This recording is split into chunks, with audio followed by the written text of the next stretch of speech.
Integrated water resource management. First, we need to understand what is integrated water resource management. Okay, the integrated water resource management, it defines that it is a process. Okay, it is a process where it promotes what it's doing. It is promoting the coordinated development and management of water, land, and other resources. Okay, it is promoting the development without affecting what is doing without affecting the existing ecosystem.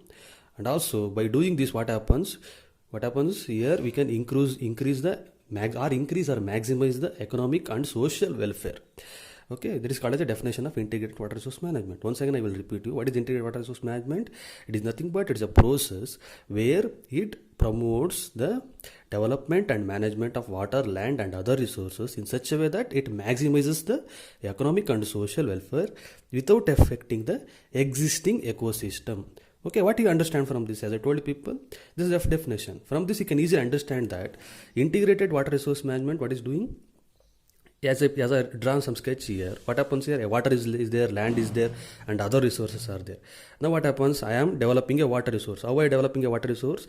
As I told you people, a river, normally a river is flowing means, what happens? Across the river I constructed some dam. By constructing some dam, what happens? I can store some amount of water. Okay, after developing this water resource, what happens? You can observe some land is submerged, or some forest may be present, like other resource, some forest may be present, it is submerged. Okay, like this, with the development of one thing, you can observe a coordinated change, means that change must be coordinated. Okay, not more land must be submerged, or not more forest must be submerged. Okay, like this you need to look after. Okay, there must be a coordinated changes between these resources. Okay, why we are doing this? In order to maximize the benefits, means economic benefits and social welfare. What do you mean by these benefits or economic benefits? What happens after storing this large amount of water? What happens here?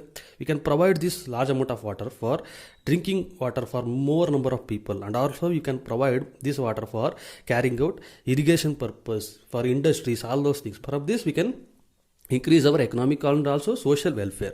Okay, after doing all these things, we need to look after this, that it should not affect the existing ecosystem. As I told you people, this is we're going to carry out this in the surrounding environment only. You should not have to affect the surrounding environment. Okay, like this you need to do. This process is called as an integrated water resource management. Next one is, after knowing about definition of integrated water resource management, we need to understand about some issues. If I want to do, or if I want to carry out integrated water resource management, it is having some issues. Okay, those issues are resource under pressure. Okay, what do you mean by resource under pressure? As I told people, any water is available means it is under pressure. Why? Because why it is under pressure?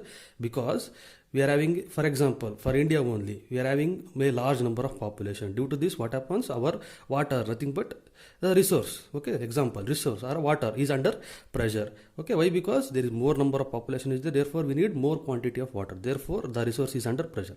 Next one is the population under water pressure. As I told you people, these 2 points are interlinked.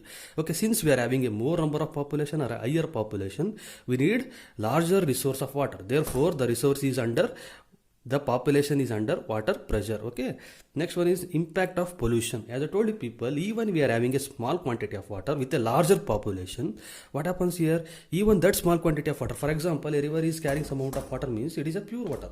Now what happens? Any industry may be present here. These industries are releasing the waste water to this river. Okay, due to this, what happens? The quality of the water is degraded. Okay, due to this also, what happens? This is also one of the issues of integrated water resource management. Impact of pollution, nothing but water pollution you can write. Okay, due to release of polluted water, what happens? The quality of the water is degraded, resulting in that water becomes unpotable. We can't use that water. Okay, this is also one of the issues. Next one is water governance crisis. Governance crisis. What do you mean by water governance crisis? Means governing. You can understand the term governing means we need to govern, or we need to look after the water that is available. Now what happens for countries like India? What happens? We are having this governance problem, means there is no proper management or governing of the water that is available for us. Okay, that is called as water governance crisis. All these are the issues that we are going to face in integrated water resource management. After knowing about issues, the next topic is we need to understand about what are the challenges. We are also having some challenges. Okay, the challenges, if I want to tell you about some of the challenges, the first point is securing water for people.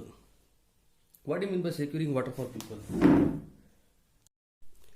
Next, we're going to discuss about challenges. What are the challenges you're going to face in integrated water resource management? First one is securing water for people. First, you need to secure the water for people. We are facing this, as I told you people previously, in issues due to increase in population. What happens for securing means storing that water or having some amount of water for people becomes very difficult. Therefore, securing of water for people becomes very difficult. Why? Because, for example, if I want to tell you about India only, here we majorly depend upon agriculture is majorly depend upon irrigation. For supplying irrigation, we're going to use means for irrigation we're going to supply more and more amount of water that is available in dams or anywhere. Okay. Due to this, what happens? This results in scarcity of water for drinking for in some areas. Okay, next one is securing water for food production. As I told you people, since India is highly populated country, first we need to supply water for drinking purpose. Next we need to go for a irrigation. Then what happens after supplying the water for domestic use? What happens next? We need to provide the water for irrigation. Since the population is more, what happens here? We need to provide more quantity of water for domestic use, which results in scarcity of water available for food production. Okay, therefore our next challenge is we must have to store more quantity of water, or we must have to secure more quantity of water for food production. Next one is protecting the ecosystem.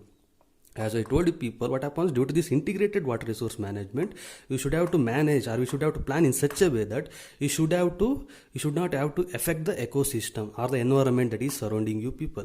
Next one is managing the risks. Okay, what I mean by managing the risk?